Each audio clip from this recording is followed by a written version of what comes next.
Brothers Karamazov. Chapter 3. Second Marriage, Second Children. Fyodor Pavlovich, having packed off the 4-year-old Mitya, very soon married for a second time. This second marriage lasted about 8 years. He took his second wife, Sofya Ivanovna, also a very young person, from another province, where he happened to have gone for a bit of contracting business in the company of some little Jew. Fyodor Pavlovich, though he led a wild, drunken and debauched life, still never stopped investing his capital and always managed his deals successfully, though of course almost always somewhat shabbily. Sofya Ivanovna was one of our little orphans, left without relations in early childhood, the daughter of some obscure deacon, who grew up in the rich house of her benefactress, mistress, and tormentress, an aristocratic old lady, the widow of General Volokov. I do not know the details, but I have only heard that it seems the ward, who was a meek, gentle, uncomplaining girl, was once taken out of a noose that she had hung from a nail in the closet, so hard was it for her to endure the wilfulness and internal nagging of the old woman, who was apparently not wicked, but had become a most insufferable crank from sheer idleness. Fyodor Pavlovich offered his hand, inquiries were made, and he was turned away, and then once again, as with his first marriage, he suggested elopement to the little orphan. Most likely she would have not married him for anything if she had learned more about him in time. But she lived in another province, and what could a 16-year-old girl understand except that she would rather drown herself than stay with her benefactress? So the poor girl traded a benefactress for a benefactor. Fyodor Pavlovich did not get a penny this time, because the general's widow was furious, refused to give anything, and moreover cursed them both, yet this time he did not even count on getting anything, but was tempted only by the innocent girl's remarkable beauty, and above all by her innocent look, which struck the sensualist who until then had been a depraved admirer only of the coarser kind of feminine beauty. "Those innocent eyes cut my soul like a razor," he used to say afterwards, with his disgusting little snigger. However, in a depraved man, these too might be only a sensual attraction. As he had gotten no reward, Fyodor Pavlovich did not stand on ceremony with his wife, and taking advantage of the fact that she was, so to speak, guilty before him, and that he had practically saved her from the noose, taking advantage besides that of her phenomenal humility and meekness, he even trampled with both feet on the ordinary decencies of the marriage. Loose women would gather in the house right in front of his wife, and orgies took place. I should report as a characteristic feature that the servant Grigori, a gloomy, stupid, and obstinate pedant who had hated his former mistress Adelaida Ivanovna, this time took the side of the new mistress, defended her, and scolded Fyodor Pavlovich because of her in a manner hardly befitting a servant, and on one occasion even broke up the orgy and drove all the scandalous women out of the house. Later, this unhappy young woman, who had been terrorized since childhood, came down with something like a kind of feminine nervous disorder, most often found among simple village women, who are known as shrikers because of it. From this disorder, accompanied by terrible hysterical fits, the sick woman would sometimes even lose her reason. Nevertheless, she bore Fyodor Pavlovich 2 sons, Ivan and Alexei, the first in the first years of marriage, the second 3 years later. When she died, the boy Alexei was in 4th year, and though it is strange, I know that he remembered his mother all his life, as if through sleep, of course. After her death, almost exactly the same thing happened with both boys as had happened with the first one, Mitya. They were totally forgotten and forsaken by their father and wound up in the same cottage with the same servant Grigori.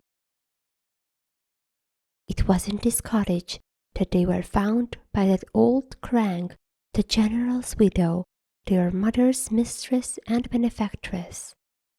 She was still alive, and in all that time, for all those 8 years, had not forgotten the injury done her.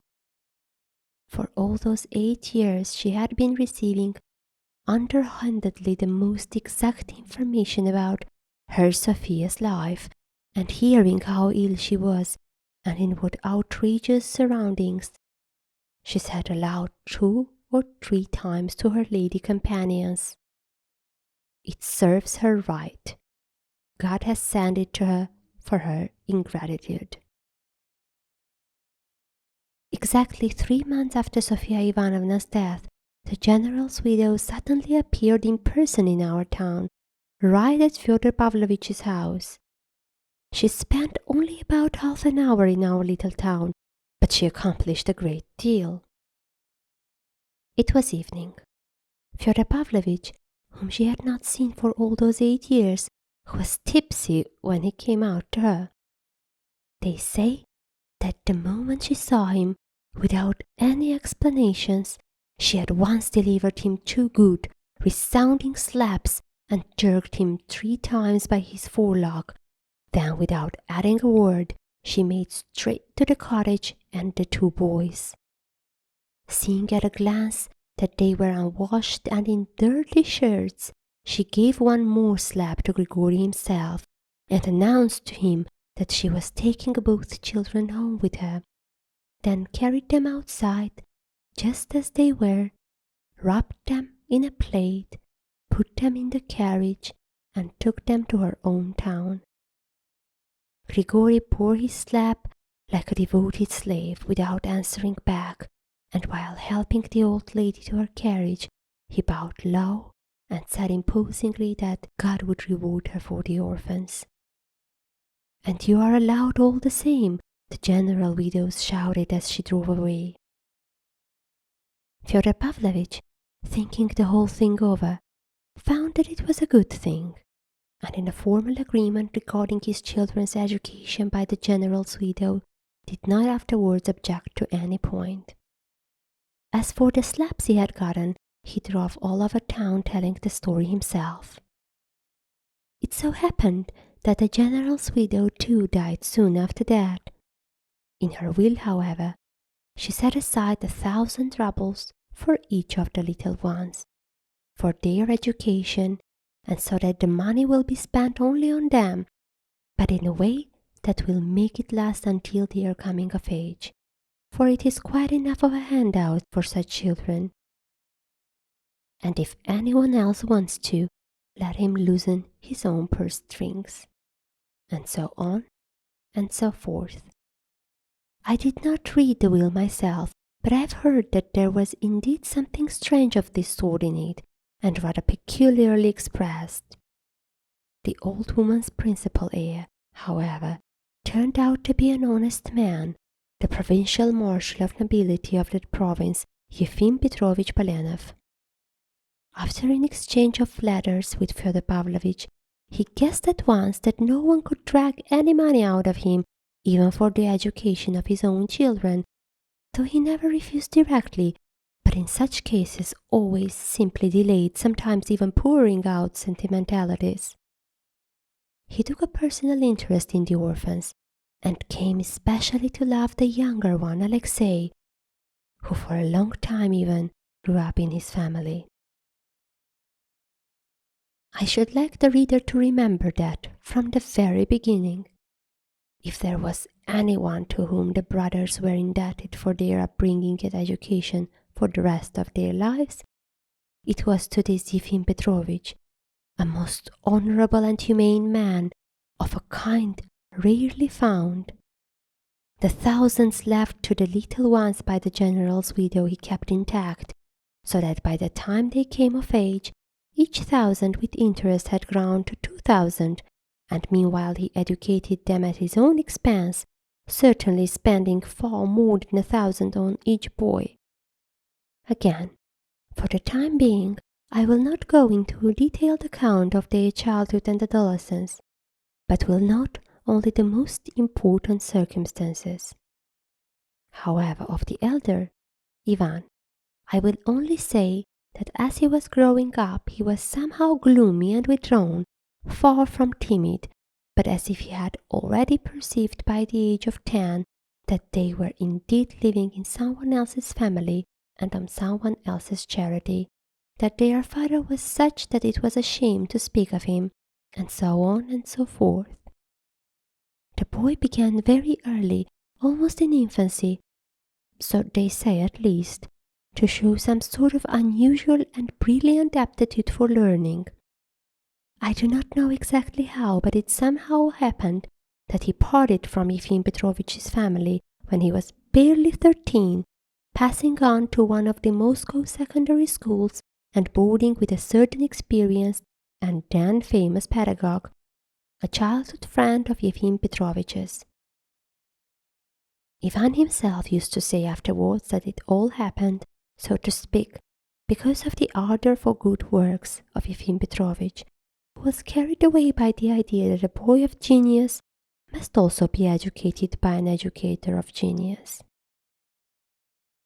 However, neither Yefim Petrovitch nor the educator of genius was living when the young man, having finished school, entered university.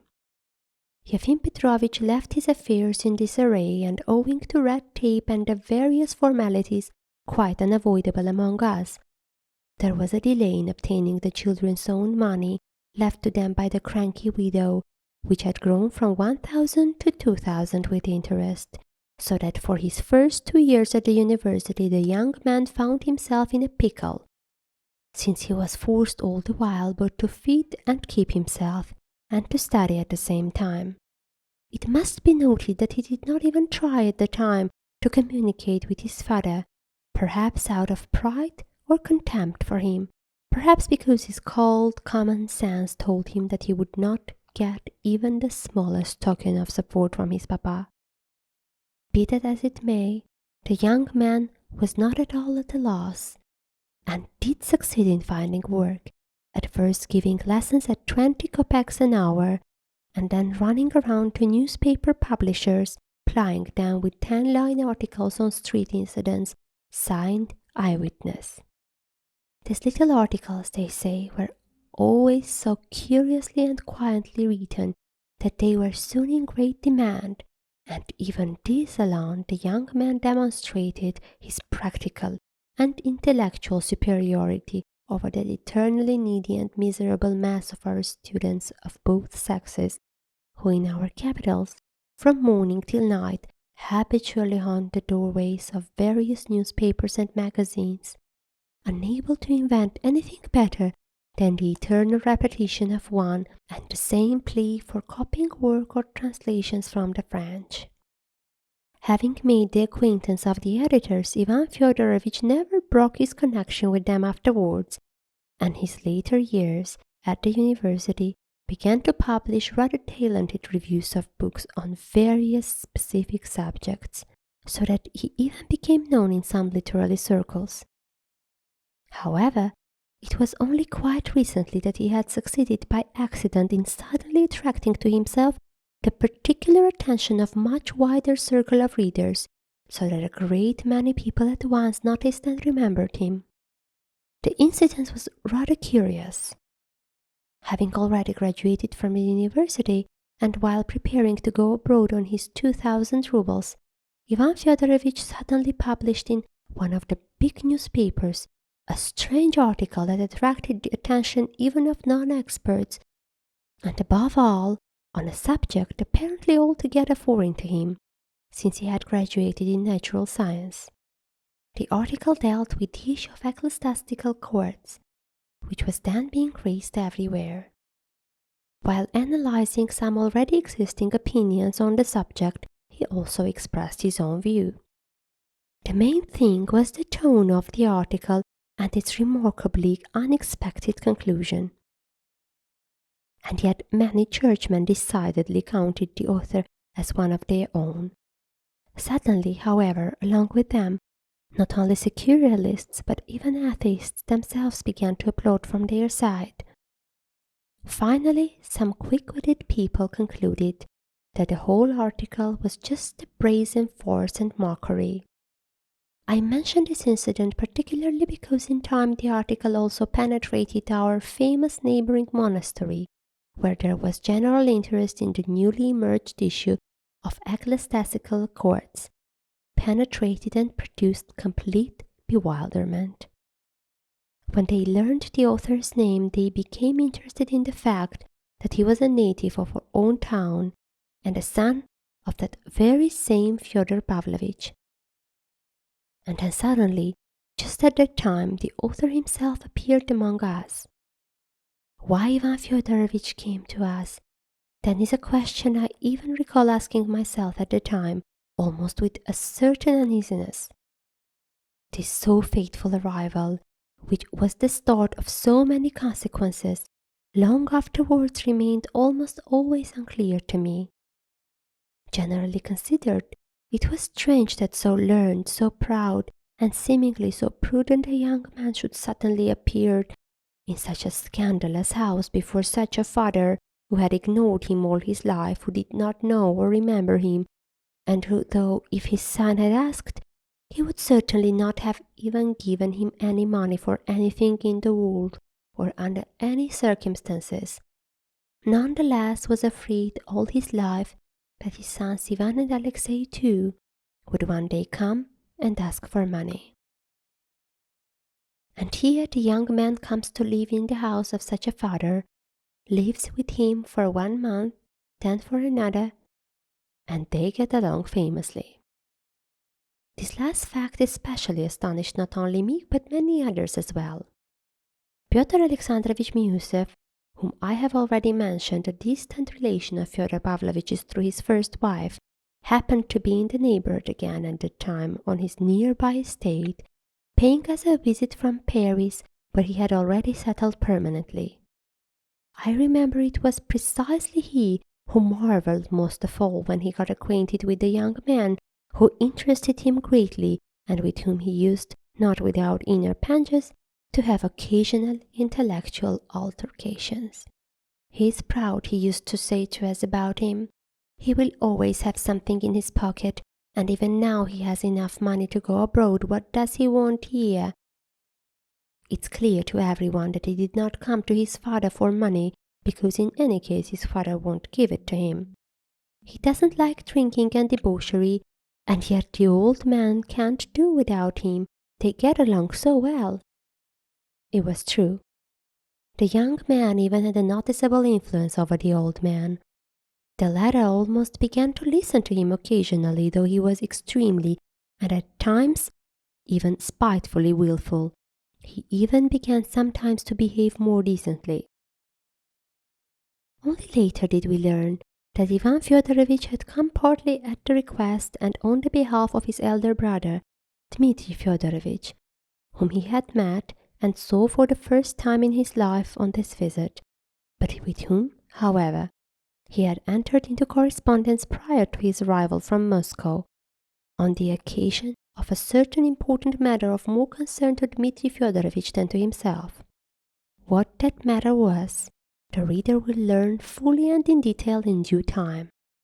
Nevertheless, even when I already knew about this special circumstance, Ivan Fyodorovich still seemed to me a mysterious person, and his arrival among us still inexplicable. I will add that Ivan Fyodorovich seemed at the time to be a mediator and conciliator between his father and his elder brother Dmitri Fyodorovich, who had gotten into a great quarrel with his father, and had even started formal proceedings against him. This nice little family, I repeat, got together then for the first time, and some of its members saw each other for the first time in their lives. Although the youngest brother, Alexei Fyodorovich, had been living in our part already for about a year, and so had come to us before the rest of his brothers. It is about this very Alexei that it is most difficult for me to speak in my introductory story before bringing him on stage in the novel. Still, I shall have to write an introduction for him as well, if only to give a preliminary explanation of one very strange point, namely that I must present my future hero to the reader, from the first scene of his novel, dressed in the cassock of a novice. Yes, at that time he had been living for about a year in our monastery, and it seemed he was preparing to shut himself up in it for the rest of his life.